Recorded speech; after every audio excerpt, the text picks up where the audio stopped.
আল্লাহর সাথে আর একটা আল্লাহ হইলে পাল্লা ভালো হইতো। আল্লাহর কথার কোনো গোয়া মাথা আমি কিছুই পাই না।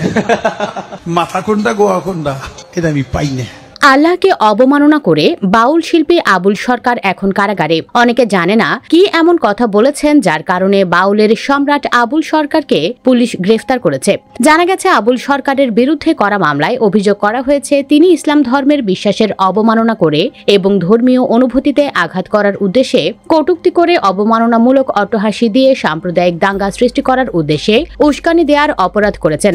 যদিও তার ভক্ত শিষ্যদের দাবি পালা গানের নির্দিষ্ট একটি অংশ কেটে বিভ্রান্তিমূলক পরিস্থিতি সৃষ্টি করা হয়েছে।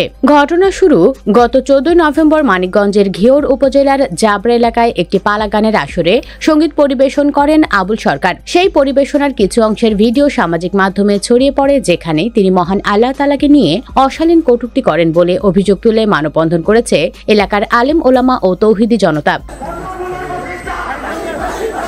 আবুল সরকারের ভক্ত ও শিশু রাজু সরকার বলেন, বুধবার রাত 1টার দিকে মাদারীপুরের একটি গানের আসর থেকে নিরাপত্তার কথা বলে রাজৈর থানার পুলিশ আবুল সরকারকে নিয়ে যায়। পরদিন বৃহস্পতিবার দুপুরে আবুল সরকারের সর্বোচ্চ শাস্তির দাবিতে মানিকগঞ্জ চিফ জুডিশিয়াল ম্যাজিস্ট্রেটের আদালত প্রাঙ্গণে মানববন্ধন ও বিক্ষোভ মিছিল করেন মানিকগঞ্জ জেলার সর্বস্তরের আলেম ওলামা ও তাওহিদি জনতা।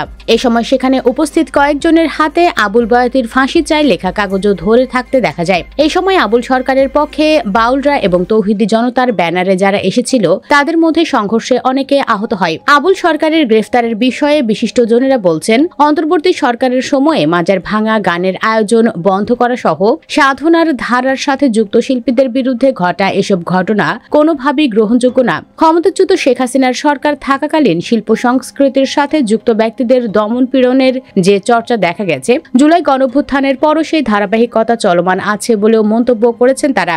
এদিকে আবুল সরকারের পক্ষে সমর্থন দিয়েছেন জাতীয় নাগরিক পার্টি এনসিপি। অন্যদিকে বাউল শিল্পী আবুল সরকারের বক্তব্যের বিরুদ্ধে কঠোর ব্যবস্থা নেওয়ার দাবি জানিয়েছে গণ অধিকার পরিষদ। সংগঠনের সাধারণ সম্পাদক রাশেদ খান বলেন, এই বাউলের মন্তব্য সমাজে বিশৃঙ্খলা সৃষ্টি করতে করা হয়েছে। আর ব্যক্তিগত ফেসবুক পেজে পোস্ট দিয়ে রাশেদ খান বলেন, আপনি শিল্পী, আপনার শিল্প চর্চায় কেউ বাধা দেবে না, কিন্তু আল্লাহ ও ধর্ম নিয়ে কটূক্তি করা যায় না। একইভাবে হিন্দু ধর্ম ও হিন্দু ধর্মাবলম্বীদের প্রতি কটূক্তির অধিকার কারণেই এই বাউল যে ধরনের ফাউল করেছে, আমি মনে করি তার যদি শাস্তি হয় তাহলে ভবিষ্যতে আর কেউ এই ধরনের কটূক্তি করার দুঃসাহস করবে না। সবাই স্বাধীনভাবে ধর্ম পালন করতে পারবে, কিন্তু ধর্ম নিয়ে কটূক্তির কোনো স্বাধীনতা নেই। রাশেদ আরো বলেন, যারা বাউল আবুল সরকারের মুক্তি দাবি করছেন তারা আগে তার বক্তব্য শুনুন। সে সমগ্র মুসলিম সম্প্রদায়ের ধর্মীয় অনুভূতিতে আঘাত করেছে এবং বাংলাদেশের সাম্প্রদায়িক সম্প্রীতি নষ্টের চেষ্টা করেছে। তিনি বলেন, বাংলাদেশের আইন অনুযায়ী যথাযোগ্য শাস্তি দিলে ভবিষ্যতে কেউ এমন কটূক্তি করবে না। আমরা সমাজে শান্তি চাই, ধর্ম নিয়ে বিতর্ক বা বিভাজন চাই না। দর্শক, বাউলরা তাদের মধ্যে গানের তর্কে বিতর্কে ইসলাম নিয়ে নানা ধরনের কথা বলে থাকে, যা সম্পূর্ণ ইসলাম বিরোধী। কথিত বাউল শিল্পীরা অনেক সময় না জেনে না বুঝে ইসলাম ধর্মকে অবমাননা করে থাকে। তারই ফল পাচ্ছে বাউলের সম্রাট আবুল সরকার। কথিত এই শিল্পীকে কঠিন শাস্তি দেয়া হোক, যাতে করে সব শিল্পী শিক্ষা পেয়ে যায়। দর্শক, আপনি আবুল সরকারের শাস্তি নাকি মুক্তি চান? জানিয়ে দিন কমেন্ট বক্সে। ভিডিওটি ভালো লাগলে লাইক ও শেয়ার করুন, আর আমাদের চ্যানেলে নতুন হলে সাবস্ক্রাইব করে সাথেই থাকুন।